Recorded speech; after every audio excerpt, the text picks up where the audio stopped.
శ్రీ గురుభ్యో నమః. అందరికీ జాతీయ గణిత దినోత్సవ శుభాకాంక్షలు.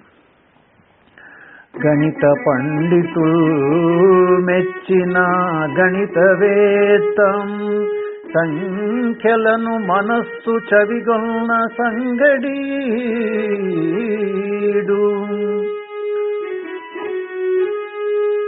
నామగిరి తల్లి వరమున నోముకొన్న దివ్యశేముషీ భరితుడు దిట్టయతడే శ్రీనివాస రామానుజు చిన్న స్వామి.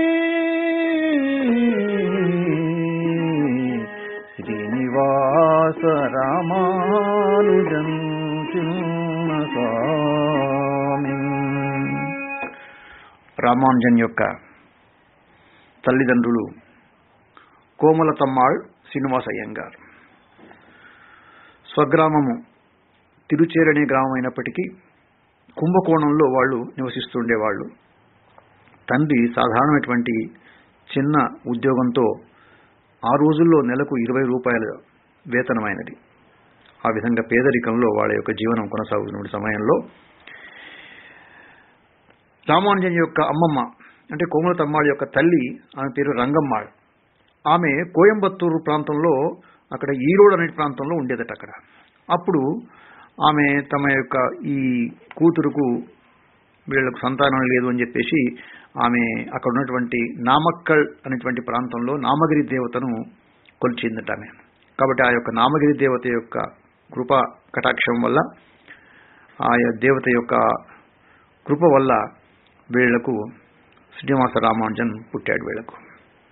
కాబట్టి శ్రీనివాస రామానుజన్ జీవితం లోపల ఆయన ఎప్పుడు కూడా ఈ యొక్క నామగిరి దేవతను నిరంతరం కూడా ఆ విధంగా ఆయన స్మరణ చేస్తుండేవాట.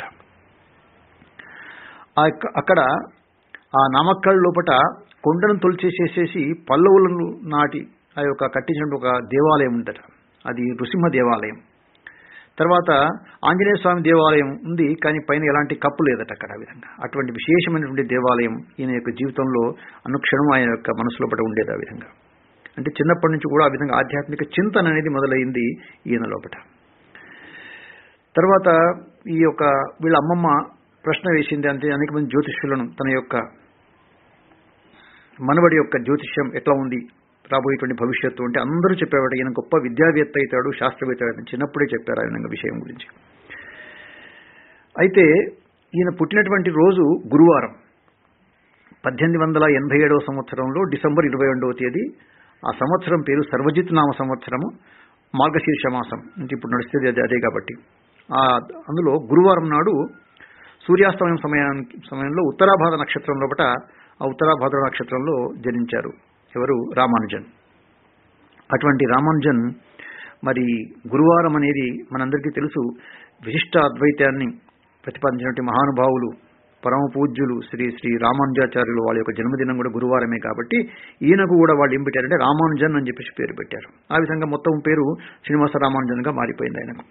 కానీ తల్లిదండ్రులు ఏం చేసేవాడంటే ఈయనను చిన్నప్పుడు ముద్దుగా చిన్నస్వామి అని పిలిచేవాడు అనమాట. ఆ విధంగా అయితే చాలా పేదరికమైన పరిస్థితి, చాలా ఇబ్బందులు. ఆ పరిస్థితుల్లో కూడా ప్రాథమిక స్థాయి లోపల విద్య పూర్తయిన తర్వాత ప్రాథమిక స్థాయిలో జిల్లా మొత్తానికి ప్రథముడుగా వచ్చాడు ఈయన. తర్వాత జీవితకాలంలో విధిలేని పరిస్థితి లోపల ఉద్యోగం కూడా చేయాల్సి వచ్చింది. ఒక సాధారణమైనటువంటి ఒక ప్రత్యేకమైనటువంటి స్థలం లోపల ఒక గుమాస్తాగా కూడా పనిచేయడం జరిగింది ఆయన. అంటే చిన్నప్పుడు అన్నీ కూడా ఇబ్బందులే, కష్టాలే. అయితే క్రమక్రమంగా తన యొక్క చదువు లోపల ముందుకు పోతున్నప్పటికీ కూడా ఆయన దృష్టి అంతా కూడా గణితం మీదనే ఉండేది బాగా. 8వ తరగతి చదువుతున్నప్పుడే ఆయన తన పక్కింటిటువంటి పిల్లవాడు, అప్పుడు ట్రిగ్నోమెట్రీ అనేది పుస్తకం, లోని రాసిన ట్రిగ్నోమెట్రీ పుస్తకం, ఆ పుస్తకాన్ని ఈయన తీసుకుని దాన్ని బాగా అర్థం చేసుకున్నాడట బాగా. అంత మాత్రంగా దాంట్లో ఉన్నటువంటి సమస్యలను కూడా సాధించేవాడట పూర్తిగా. ఆ రోజుల్లో ఆ యొక్క లోని గారి యొక్క ట్రిగ్నోమెట్రీ పుస్తకం అనేది అది డిగ్రీ స్థాయికి ఒక అధ్యయన పుస్తకంగా ఉండేదన్నమాట. ఈయన ఉన్నటువంటి తరగతిలో ఒకసారి ఉపాధ్యాయుడు చెప్తున్నాడు, ఏ పరిమాణాన్నైనా దాని చేతనే భాగిస్తే 1 వస్తుంది అని చెప్పేసి. ఉదాహరణకు 4/4 = 1 అని చెప్పేసి. అట్లా ఉపాధ్యాయుడు చెప్తుంటే వెంబడే రామానుజన్ లేచి అన్నాడట, గురువుగారు మరి ఇదే విషయం 0కు కూడా వర్తిస్తుందా అని చెప్పేసి. ఎందుకంటే 0/0 అనేది 1 రాదు అది. కాబట్టి ఆ విధంగా అటువంటి అధ్యయనశీలనం అనేది చిన్నప్పుడే మొదలైపోయింది ఆయనకు. ముఖ్యంగా ఆ రోజుల్లో ఉన్నటువంటి పాఠశాల లోపట అనేక మంది, వందల మంది విద్యార్థులు చదివేటువంటి పాఠశాలలో ఒక 30-40 మంది ఉపాధ్యాయులు పనిచేస్తుండేవాళ్ళట. వీళ్ళ యొక్క గణిత ఉపాధ్యాయుడు ఈ రామానుజన్కి ఒక ముఖ్యమైన పని అప్పచెప్పాడు. ఆ పని ఏంటంటే టైం టేబుల్ తయారు చేయాలని చెప్పేసి. ఇది చాలా కష్టమైన పని, టైం టేబుల్ తయారు చేయాలని అందరికీ తెలుసు విషయం అది. కాబట్టి ఆ వయసులోనే ఆ విధంగా టైం టేబుల్ తయారు చేసి అందరి యొక్క మన్ననలను పొందాడు రామానుజన్ అని చెప్పేసి. అదేవిధంగా సైన్, కొసైన్ అటువంటి ప్రమేయాలకు అప్పటికే ఐలర్ రకరకాల సిద్ధాంతాలు ప్రతిపాదించాడు. అవన్నీ కూడా ఈయన కూడా ప్రయత్నం చేసి వాటి మీద ఎన్నో విశేషమైనటువంటి విషయాలను కూడా ముందలు పెట్టడం జరిగిందని చెప్పేసి. ఈయన యొక్క అదృష్టం కొద్దీ ఈయన ఎంత కష్టపడ్డా కూడా ఈయనకు అప్పుడున్న పరిస్థితుల్లో కూడా గుర్తింపు రాలేదు, సహకారం కూడా అందలేదు. మరి ఆ సమయంలో ఈయన అనేక మందికి ఉత్తరాలు రాసేవాడు. ముఖ్యంగా ఈ కేంబ్రిడ్జ్ విశ్వవిద్యాలయంలో ఉన్నటువంటి అనేక మంది పెద్దలకు ఉత్తరాలు రాస్తే ఎక్కడి నుంచి కూడా సమాధానం రాలేదు. విచిత్రంగా ఒకసారి ఏమైందంటే 1913 సంవత్సరం లోపల ఈయన G.H. హార్డీ, ఆయన కేంబ్రిడ్జ్ లోపల ప్రముఖ గణిత శాస్త్రానికి ఆయన ఆచార్యుడు కాబట్టి ఆయనకు ఉత్తరం రాస్తే ఆయన నుంచి సమాధానం వచ్చిందట. కాబట్టి హార్డీ యొక్క ఈయన జీవితంలో హార్డీ ప్రవేశం అనేది మొత్తం ఈయనను మార్చేసిందనమాట.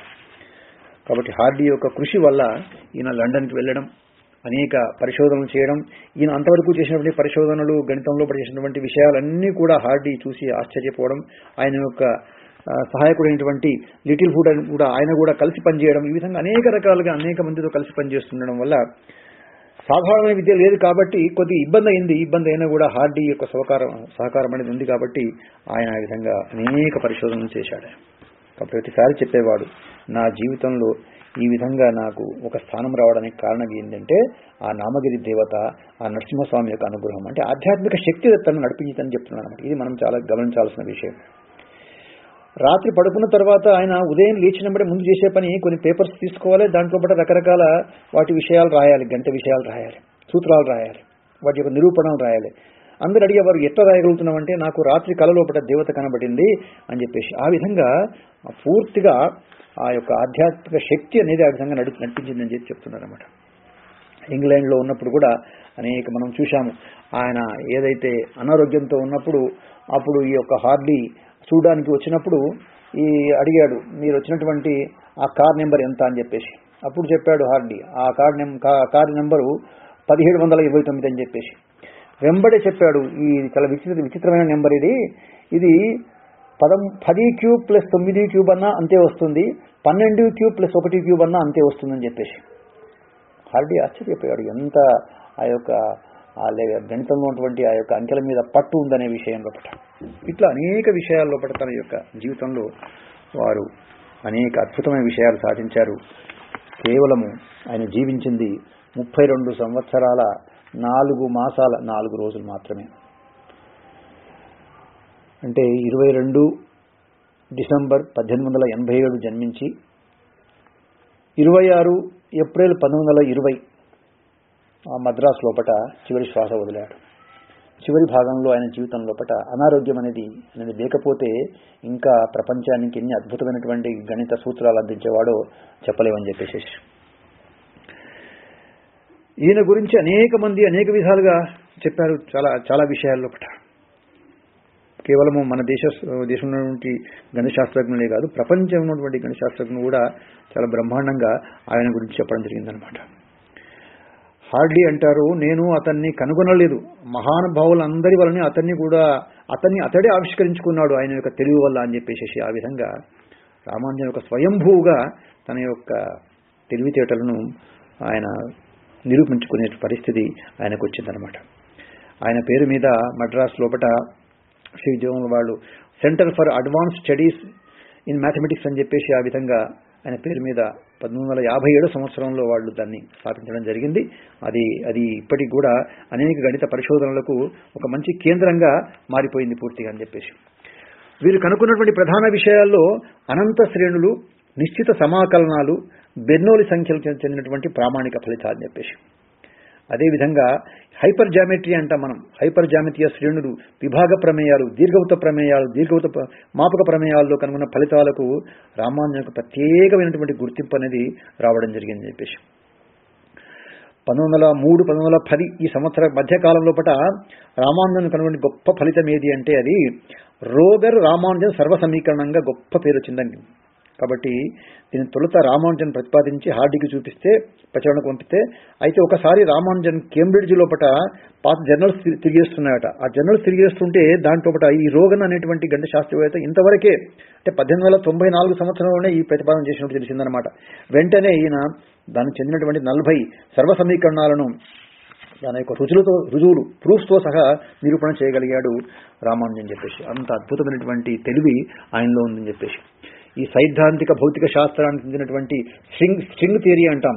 ఆ స్ట్రింగ్ థియరీ లోపల 26 పరిమాణాలు ఉన్నటువంటి గణితీయ నమూనాల లోపల రామానుజన్ యొక్క ఈ యొక్క రకరకాల ప్రయోగాలనేవి ఉపయోగపడుతున్నాయి ఈనాటికి కూడా అన్నమాట. అదేవిధంగా సాంఖ్యక యాంత్రిక శాస్త్రంలో షడ్భుజ నమూనాల లోపల కంప్యూటర్ అల్గారిథమ్స్ లో కూడా అనేక విషయాలు రామానుజన్ యొక్క ఫలితాలు ఇప్పుడు అందరూ కూడా దాన్ని అనువర్తిస్తున్నారని చెప్పేసి మనకు తెలుస్తుంది ఈ రోజుల్లో కూడా అనమాట. హార్డీ చెప్పాడు, ప్రపంచంలో ఉన్నటువంటి గణిత శాస్త్రవేత్తలందరినీ కూడా ఒక లెక్కలో తీసుకుని ఒకవేళ ఒక స్కేల్ పైన పెట్టగట్టినట్లయితే, మరి ప్రతిభను ఆధారంగా చేస్తే 0 నుంచి 100 స్థాయిలకు మనం ఒకవేళ విభజిస్తే, ఆ హార్డీ అన్నాడు తనకు మాత్రము 25వ స్థానం వస్తుందట. తన యొక్క సహచరుడైనటువంటి లిటిల్ వుడ్కేమో 30 స్థానం వస్తుందట.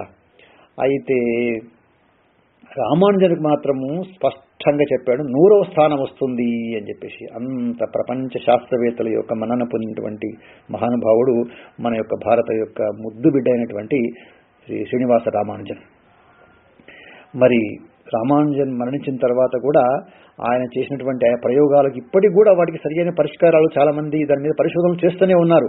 కొందరు అన్నారు రామానుజన్ 100 ఏళ్ల తర్వాత జన్మించి ఉంటే ఎంత బాగుండేది కదా అని చెప్పేసి.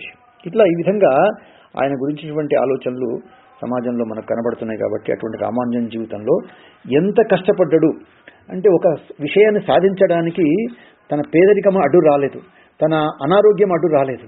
కాబట్టి ఇవన్నీ మనం దృష్టిలో పెట్టుకున్నట్లయితే మన జీవితంలో ముఖ్యంగా విద్యార్థులు రామానుజన్ జీవితాన్ని వాళ్ళ యొక్క జీవితానికి వాళ్ళు అనువర్తనం చేసుకుంటే వాళ్ళ జీవితంలో అద్భుతాలు సృష్టించే అవకాశం ఉంటుందని చెప్పేసి జవహర్లాల్ నెహ్రూ గారు కూడా డిస్కవరీ ఆఫ్ ఇండియాలో ప్రత్యేకంగా పేర్కొన్నారనమాట రామానుజన్. ఎందుకంటే ఆ రోజు ఆనాటి భారతదేశం యొక్క సామాజిక పరిస్థితులకు ఆయన జీవితం అద్దం పడుతుందని చెప్పేసి, నిజంగా సరిగ్గా ప్రోత్సాహం ఉన్నట్లయితే ఇంకెన్ని అద్భుతాలు సృష్టించేవాడని చెప్పేసి ఆ విధంగా.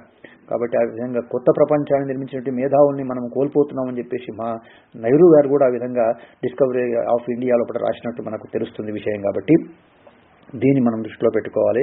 ఇట్లా ఎందరెందరో నేటికి ఏనాటికి కూడా రామానుజన్ స్మరిస్తూ ఉంటారన్న సందేహం లేనే లేదు. కాబట్టి గణిత శాస్త్రమైనటువంటి యొక్క ఆకాశం లోపల రామానుజన్ ఒక ధృవతార. నిజానికి రామానుజన్ ఎవరితో పోల్చే అవకాశం లేదట. కాబట్టి రామానుజన్ తనకు తానే సాటి. రామానుజన్ గురించి చెప్పాలి అంటే మళ్ళీ ఎవరు రావాలి? రామానుజనే రావాలట. అటువంటి విశేషమైనటువంటి వ్యక్తి అటువంటి రామానుజన్ యొక్క జయంతిని ఈరోజు మనము మనసులో పెట్టుకుంటూ ఆ యొక్క రామానుజన్ అటువంటి ధృవతార యొక్క వెలుగు లోపట ఇంకా అనేక మంది రామానుజనుడు పుట్టుకొని రావాలి. కాబట్టి ఇది మన యొక్క ఆశ. కాబట్టి రాబోయే తరంలో దీన్ని మనం దృష్టిలో పెట్టుకుని అందరి నుంచి ఆశిద్దాం. కాబట్టి గణితము అంటే అది మన యొక్క జీవనము. గణితం అంటే మన యొక్క ఉచ్ఛ్వాస నిశ్వాస. గణితం అంటే సహజమైనదే, అదేదో పెద్ద వేరే సబ్జెక్ట్ అనుకోకుండా ఆ విధంగా మీరు అందరూ కూడా ముఖ్యంగా విద్యార్థులు మనసులో ఉన్న భయాన్ని తీసేసినట్లయితే మీకు కేవలం చదువు కాదు అనేక విషయాల లోపల గణితం మీకు మార్గం చూపిస్తుంది. కాబట్టి అటువంటి గణిత దినోత్సవంలో ఇటువంటి మహానుభావుని మనం మనసులో ఉంచుకున్నాం. కాబట్టి వారి యొక్క స్ఫూర్తి, వారు ఇచ్చినటువంటి ఆ యొక్క ఆ శక్తి అనేది అందరిలో కూడా ముఖ్యంగా రాబోయే తరంలో అందరిలో రావాలని కోరుకుంటూ, ఎందరో మహనీయుల డెందములను చూరగొన్న ఉత్తముడు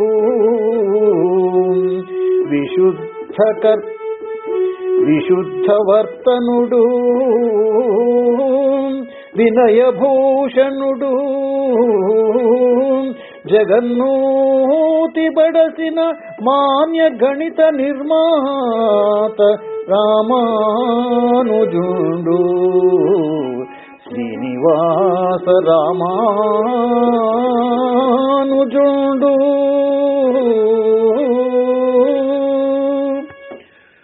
భారత్ మాతా కీ జై.